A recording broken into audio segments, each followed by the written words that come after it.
দুনিয়াতে সবাই সবকিছু পায়, কিন্তু দুইটা জিনিস পাওয়া যায় না। এটা আল্লাহর কাছে খুঁজে নিতে হয়, আল্লাহর কাছে চেয়ে নিতে হয়। একটা হচ্ছে নেককার স্ত্রী, আরেকটা হচ্ছে সৎ নেককার সন্তান। এই দুইটা জিনিস আল্লাহর কাছ থেকে খুঁজে নিতে হয়, খুঁজে খুঁজে নিতে হয়, কান্না করে আল্লাহর কাছে চাইতে হবে, চেয়ে নিতে হবে। রাসূলুল্লাহ সাল্লাল্লাহু আলাইহি ওয়াসাল্লাম বলেছেন, দুনিয়া একটি সম্পদ। এই দুনিয়া একটা হচ্ছে ব্যক্তির জন্য সম্পদ। এই সম্পদের মধ্যে সবচেয়ে বড় সম্পদ হচ্ছে নেককার স্ত্রী। সুবহানাহু ওয়া তাআলা। এই দুনিয়াটি কি সম্পদ? এই সম্পদের মধ্যে সবচেয়ে বড় সম্পদ হচ্ছে নেককার স্ত্রী। রাসূলুল্লাহ সাল্লাল্লাহু আলাইহি ওয়াসাল্লাম তো ওই যে যাদের 10 তলা বিল্ডিং আছে তাদেরকে ধনী বলেন নাই, সম্পদশালী বলেন নাই। যারা অ্যাভেলেবেল সম্পদ আছে তাদেরকে তো রাসূল ইসলাম ধনী বলেন নাই, ধনী বলছেন ওই যে ব্যক্তিদেরকে, যাদের বলছেন যারা নেককার স্ত্রী পেয়েছেন, এরা হচ্ছে মহামূল্যবান একটি সম্পদ পেয়েছে। যাদের ন্যাক স্ত্রী আছে তারাই বুঝে তারা কত একটি বড় সম্পদ পেয়েছে। সম্মানিত ভাইয়েরা আমার, বোনেরা আমার, ইসলাম প্রতিষ্ঠার জন্য, ইসলাম প্রতিষ্ঠা হয়েছে, প্রতিষ্ঠার ক্ষেত্রে ছেলেরাই শুধু ইসলাম প্রতিষ্ঠা করেছে তা নয়। ইসলাম প্রতিষ্ঠার কারণে নারীদের অধিকার, নারীদের অবদান সর্বশ্রেষ্ঠ এটা আমরা পাই। ইসলাম এটি ইতিহাস শিক্ষা পায়।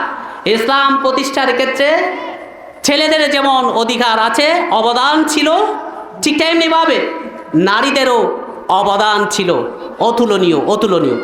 আমরা দেখতে পাই অধিকাংশ হাদিস বর্ণনা করেছেন আমাদের উম্মুল মুমিনিন হযরত আয়েশা রাদিয়াল্লাহু আনহা। হযরত আয়েশা রাদিয়াল্লাহু ইসলামের মধ্যে অনেক হাদিস তিনি কি করেছেন, পেশ করেছেন, উপস্থাপন করেছেন। স্বামী স্ত্রী যে সম্পর্ক, এই স্বামী স্ত্রীর সম্পর্কের অনেক হাদিস তিনি বর্ণনা করেছেন। এই স্বামী স্ত্রীর হযরত আয়েশা রাদিয়াল্লাহু আনহা তিনি যদি হাদিসগুলো বর্ণনা না করতেন রাসূলুল্লাহ সাল্লাল্লাহু আলাইহি ওয়াসাল্লাম থেকে, তাহলে আমরা এই যে মাসাইলগুলো কোত্থেকে পাইতাম? এজন্য ইসলামের অধিকাংশ হাদিস তিনি শিক্ষা নিজেই গ্রহণ করেছেন, নিজেও শিক্ষা দিয়েছেন হযরত আয়েশা রাদিয়াল্লাহু তাআলা আনহা। তাহলে বোঝা যাচ্ছে যে ইসলামের অনেক অবদান কিছু নারীরা করেছেন, কিন্তু আমরা নারী শিক্ষার প্রতি অনীহা প্রকাশ করছি। সম্মানিত ভাইরা আমার, একটা পরিবার গঠন করার জন্য নারীর অবদান অতুলনীয়, নারীর ভূমিকা খুবই গুরুত্বপূর্ণ। একটি পরিবারকে আদর্শভাবে গঠন করার জন্য নারী শিক্ষা অতীব গুরুত্বপূর্ণ। আজকে পরিবারে অশান্তিতে আমরা ভুগছি, পরিবারের সারাদিন কর্ম করি, কিন্তু পরিবারের দিক কুটলে আরও অশান্তির বেড়ে যায়। একটু শান্তির জন্য পরিবারে যায়, কিন্তু ওখানে আরও বেশি অশান্তির সৃষ্টি হয়। কেন?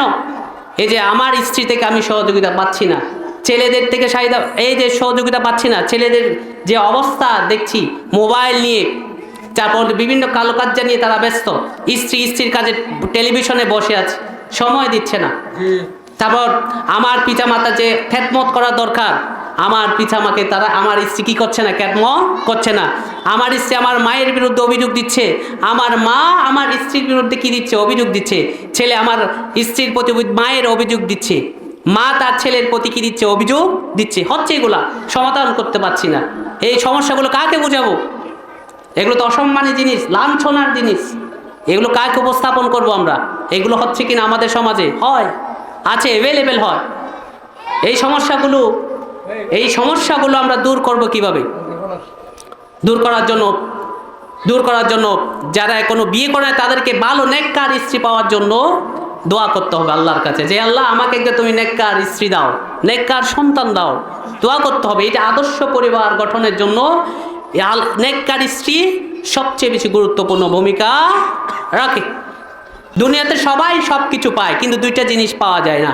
এটা আল্লাহর কাছে খুঁজে নিতে হয়, আল্লাহর কাছে চেয়ে নিতে হয়। একটা হচ্ছে নেককার স্ত্রী, আরেকটা হচ্ছে সৎ নেককার সন্তান।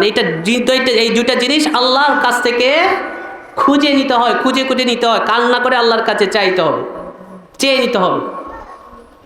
রাসূলুল্লাহ সাল্লাল্লাহু আলাইহি ওয়াসাল্লাম বলেছেন, দুনিয়া একটি সম্পদ। এই দুনিয়া একটা হচ্ছে ব্যক্তির জন্য সম্পদ। এই সম্পদের মধ্যে সবচেয়ে বড় সম্পদ হচ্ছে নেককার স্ত্রী। সুবহানাহু ওয়া তাআলা। এই দুনিয়াটি কি সম্পদ? এই সম্পদের মধ্যে সবচেয়ে বড় সম্পদ হচ্ছে নেককার স্ত্রী। রাসূলুল্লাহ সাল্লাল্লাহু আলাইহি ওয়াসাল্লাম তো ওই যে যাদের 10তলা বিল্ডিং আছে তাদেরকে ধনী বলেন নাই, সম্পদশালী বলেন নাই। যারা অ্যাভেলেবেল সম্পদ আছে তাদেরকে তো রাসূল ইসলাম ধনী বলেন নাই, ধনী বলছেন ওই যে ব্যক্তিদেরকে, যাদের বলছেন যারা নেককার স্ত্রী পেয়েছেন, এরা হচ্ছে মহামূল্যবান একটি সম্পদ পেয়েছে। যাদের ন্যাক স্ত্রী আছে তারাই বুঝে তারা কত একটি বড় সম্পদ পেয়েছে। সম্মানিত ভাইরা আমার, ঘরকে আদর্শভাবে পরিচালনা করার জন্য নেককার স্ত্রী আমাদের প্রয়োজনের জন্য আল্লাহর কাছে আমাদেরকে ফরিয়াদ জানাতে হয়, আল্লাহ আমাকে নেককার স্ত্রী দেন এবং আমাকে একজন নেককার সন্তান দেন। এখন এই সন্তান আমরা কিভাবে গঠন করব? সন্তান গঠন করব হচ্ছে নারীরা, অর্থাৎ মারা কিন্তু সন্তান গঠন করবে। এখন বলে যে সন্তান গঠার জন্য তো আমি স্কুলে দিয়েছি, মাদ্রাসায় দিয়েছি, তারপরে এই সন্তানগুলো বেয়াদব করছে কেন, আদব আখলাক ঠিক করছে না কেন, এরকম আমরা অনেকেই মনে করি। কিন্তু আমি বলতে চাই, একটা শিশু সন্তানের সর্বপ্রথম প্রাথমিক যে শিক্ষা প্রতিষ্ঠান সেটি হচ্ছে তার পরিবার। প্রাথমিক যে শিক্ষা প্রতিষ্ঠান সেটি হচ্ছে তার পরিবার থেকে যদি সে শিক্ষা না পায় তাহলে সে সকল ক্ষেত্রে থেকে সে বঞ্চিত হবে। একজন মাদ্রাসায় আমি আমার ছেলেকে মাদ্রাসায় দিয়েছি, হুজুররা যা পড়ায় তা যদি আমার বাড়িতে যদি আমি চর্চা না করে তাহলে আমার ছেলে কি হবে না, আউটপুট পাবো না, উপকারকৃত হবে না সে। হুজুররা বলছে তুমি মোবাইল দেখিও না, খারাপ কাজ, এগুলো দেখা যাবে না, টিভি সিরিয়াল এগুলো দেখো না, কিন্তু আমি বাড়িতে বসে আমি নিজেও মোবাইল চালাই এবং নিজের টিভি দেখে আমার ছেলেকে এগুলো দেখার প্রতি উদ্বুদ্ধ করি, তাহলে সে দিন শিক্ষাকে শিখে পেল, সে তো দিন শিক্ষা পেল না, আমি তাকে সহযোগিতা করলাম না। সুতরাং একটা পরিবারের, একটা শিশুর জন্য একটা পরিবার হচ্ছে একটি শিক্ষা প্রতিষ্ঠান। মা হচ্ছে প্রধান শিক্ষক, সহকারী শিক্ষক হচ্ছে তার বাবা, আর অন্যান্য পরিবারের যে সদস্যগুলো আছে তারাও শিক্ষক। এক প্রকার শিখতে হবে একটা শিশু তার পরিবার থেকে সমস্ত কিছু শিখতে হবে। মা প্রধান শিক্ষকের, প্রধান অভিভাবকের ভূমিকা পালন করতে হবে। ছেলেকে অভ্যস্ত তৈরি করতে হবে, প্রথমে তাওহীদের পরিচয় দিতে হবে। ছোট্ট বাচ্চা যখন কথা বলতে শিখবে সে, তখন সর্বপ্রথম তাওহীদের পরিচয় তাকে দিতে হবে। মা এই ক্ষেত্রে ভূমিকা পালন করবে তাওহীদ, আল্লাহর পরিচয় দিতে হবে, আল্লাহ এক, তার কাছে শরীক করা যাবে না। আমাদেরকে খাওয়ান কে বলো বাবা, বলতে হবে, ও শিখাতে হবে আল্লাহ আমাকে খাওয়ান। এই যে বাবা তুমি চকলেট খাচ্ছ, এই যে চকলেটটা কে দিয়েছে বলো তো বাবা, বলবে তো বাবা আল্লাহ দিয়েছে তোমাকে চকলেট।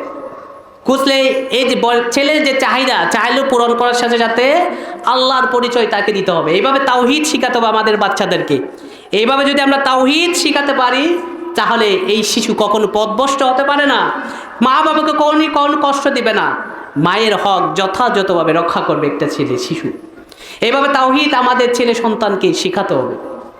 এরপর আমাদের ছেলে সন্তানকে মায়ের যে আরেকটি গুরুত্বপূর্ণ ভূমিকা পালন করতে হবে, আমাদের ছেলে সন্তানকে রাসূলুল্লাহ সাল্লাল্লাহু আলাইহি ওয়াসাল্লামের আদর্শ শিখাতে হবে, সুন্নাহ শিখাতে হবে। সে যখন ঘুমাতে যাবে তাকে বলবো বাবা দোয়া পড়ো, তোমাকে দোয়া করতে হবে। আমাদের বিশ্বনবী সাল্লাল্লাহু আলাইহি ওয়াসাল্লাম দোয়া পড়েছেন, সেই দোয়াটা তুমিও পড়ো, আল্লাহুম্মা বিসমিকা আমুতু ওয়া আহইয়া। এইভাবে করে তাকে দোয়া শিখাতে হবে, বাবা এই দোয়াটা পড়ো। এরপর হবে যখন সে ঘুম থেকে উঠবে তখন তাকে শিখাতে হবে আলহামদুলিল্লাহিল্লাযী আহইয়ানা বা'দামা আমাতানা ওয়া ইলাইহিন নুশুর। এই যে তাকে অভ্যস্ত করতে হবে। এরপর সে যখন খাওয়ার শুরু করবে বলো বাবা দোয়া পড়ো, তখন দোয়া পড়তে হয় আল্লাহুম্মা বিসমিল্লাহি ওয়া আলা বারাকাতিল্লাহ, বিসমিল্লাহি ওয়া আলা বারাকাতিল্লাহ। এই যে দোয়াগুলো শিখাতে হবে। তারপর সালামের প্রসার করাতে হবে, বাবা কেউ মেহমান আসছে সালাম দিতে হবে, রাস্তায় গেলে সালাম দিতে হবে, কি তাকে স্মরণ করে দিতে হবে। এগুলো মায়ের কাজ। এটা মা হচ্ছে একটা তার পরিবারের মধ্যে প্রধান শিক্ষক, মাথায় রাখতে হবে। এর মায়ের অধিকার এটা, বাবাও অধিকার আছে, কিন্তু বাবা যেহেতু বাড়িতে থাকে না, মা বেশি থাকে, তাহলে মায়ের ভূমিকা এটা। আদব আখলাক এটা শিক্ষা দিতে হবে, এইভাবে ট্রেনিং দিতে হবে তাকে। আদব আখলাক মা যদি একটা সন্তানের জন্য এইভাবে শিক্ষক হয়ে যায় তাহলে এই যে বাবুটা কখনো পথভ্রষ্ট হতে পারে না, পারে না। এই তো এভাবে যে করতে হয়, তাহলে মা যে এবার হবে, তাহলে মাকে তো অবশ্যই শিক্ষিত হতে হবে। নারীদের শিক্ষা এই জন্য জরুরি যে নারীকে দিন শিক্ষা দিতে হবে। এখন নারীকে যদি আমি দিন শিক্ষা থেকে বঞ্চিত করি, তাহলে এই মাটা তার ছেলেকে কখনো শিক্ষা দিতে পারবে? এই শিক্ষা দিতে পারবে? কখনোই পারবে না। এই জন্য তাকে মাকে আগে দিনই শিক্ষিত হতে হবে, এরপর ছেলে সন্তানকে সে কী দিবে? শিক্ষা দিতে পারবে। এই জন্য জরুরি নারীদের শিক্ষা। কেন জরুরি? এই জন্য জরুরি যে সে নিজেও একজন শিখবে, এবং আমার ছেলে সন্তান যেগুলো আছে, আমার ছেলে সন্তান সে কী করবে? মানুষ করবে। এটাই মাথায় রাখতে হবে। এরপর একটা পরিবারের স্বামীকে সন্তুষ্ট করার জন্য, স্বামীর অনুপ্রেরণা দেওয়ার জন্য, উৎসাহিত করার জন্য স্ত্রী সবচেয়ে বেশি গুরুত্বপূর্ণ ভূমিকা রাখে। এখন একজন স্বামী, স্ত্রী যদি দিনদার না হয়, শিক্ষিত যদি না হয়, স্ত্রী যদি দিনদার না হয়, অশিক্ষিত থাকে। যেমন একজন স্বামী নামাজ পড়তে চাচ্ছে, যে বললে আমি নামাজ পড়ব, স্ত্রী বলছে না তোমার নামাজ পড়া এখন জরুরি না, তুমি বাজার করে নিয়ে আসো।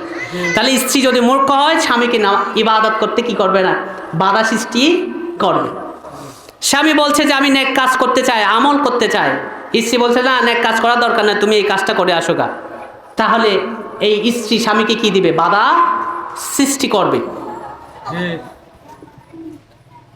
স্বামী চাচ্ছে যে আমার ছেলেকে আমি একজন আলেম বানাবো, হাফেজ বানাবো, স্ত্রী বলছে না আমার ছেলেকে আমি এটা বানাবো না, আমি একজন অন্য কিছু বানাবে, তাকে স্কুলে যে ভর্তি করে দেয়। তাহলে দুই বিপরীত। স্বামী একটা চাচ্ছে দিনই কাজের জন্য, দিনই কাজে আসার জন্য, স্ত্রী চাচ্ছে তা বিপরীত। স্বামী চাচ্ছে দাওয়াতি কাজ করার জন্য বাইরে গিয়ে, স্ত্রী বলছে যে না দাওয়াতি কাজ করার দরকার নাই। সম্পূর্ণ বিপরীত। কেন? তার কাছে দিন শিক্ষা নাই, তার কাছে, স্ত্রীর কাছে দিন শিক্ষা না থাকার কারণে স্বামীকে কি দিচ্ছে? বাধা সৃষ্টি করছে। স্বামী চাচ্ছে যে আমি কিছু দান সৎকার করবো, আমি যে আল্লাহ সুবহানাহু ওয়া তাআলা আমাকে যে রিজিক দিয়েছেন, তার রিজিক থেকে আমি গরিব মিসকিন ফাকির যারা আছে তাদেরকে দান করব। স্ত্রী বলছে না তুমি দান করলে তো আমরা গরিব হয়ে যাব, বাধা দিচ্ছি। তাহলে কেন এগুলো বাধা হচ্ছে? ওই যে আমার স্ত্রী শিক্ষিত না হওয়ার কারণে, আমার স্ত্রী দিনদার না হওয়ার কারণে আমার ইবাদতে সে কি দিচ্ছে? বাধা দিচ্ছে। তাহলে বোঝা গেল যে নারীর শিক্ষার গুরুত্ব কতখানি। আজকে যদি মেয়েরা শিক্ষিত হতো, দিনদার হতো, তাহলে ইবাদতের ক্ষেত্রে বাধা সৃষ্টি করতো না, বরং আমাকে উৎসাহিত করতো, বরং আমাদেরকে কি করতো? উৎসাহিত করতো। এই জন্য নারী শিক্ষার গুরুত্ব অতীব জরুরি।